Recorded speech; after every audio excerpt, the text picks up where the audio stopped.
Φρυφυρή. Ναι.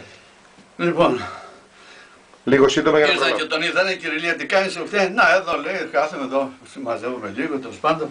Λέει, θα έρθω μαύρο να σε δούμε. Εδώ, έλα, εδώ. Θα έρθω μαύρο να σε δούμε, να σκουπίσουμε, να σου καθαρίσουμε λίγο το δωματιάκι. Ναι. Να τα πούμε. Λέει, ελάτε, λέει.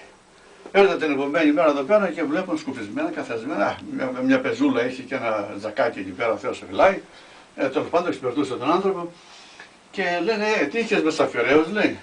Ναι, να σας πω, λέει, ήρθε, λέει, η Παναγία, μου σκούπισε, μου σμάζεψε το σπίτι, μου δίπλασε τα ρούχα και μου είπε: όποιος καθίσει στο περιβόλι μου και δεν κρίνει τα παιδιά μου, θα το βάλω στο παράδεισο. Αυτή τα γάσα, λέει, τι λέει τώρα, λες να παραλογίζει, ήταν γεροτάκος. Αυτός δεν παραλόγησε καθόλου. Και από τότε και πέρα αυτό το γέροντα το κρατούσε μυστικό. Στο τέλος που έφυγε το είπε και όταν το είπε στον αντιπρόσωπο που κόντευε να πέσει αυτό το σπίτι κάτω, μου λέει να βγάλουμε κάποια χρήματα για να φτιάξουμε το κελί. Και του λέω, βγάλε τι θα κάνεις, θα γκρεμιστεί. Αν το σπρώξω μαζί θα πέσει κάτω, του λέω. Και τότε βγάλα 30 εκατομμύρια τάδε εσύ, τάδε και εγώ. Ευτυχώς κάτι κάνανε και μετά το μας καταλήξαν τελείως.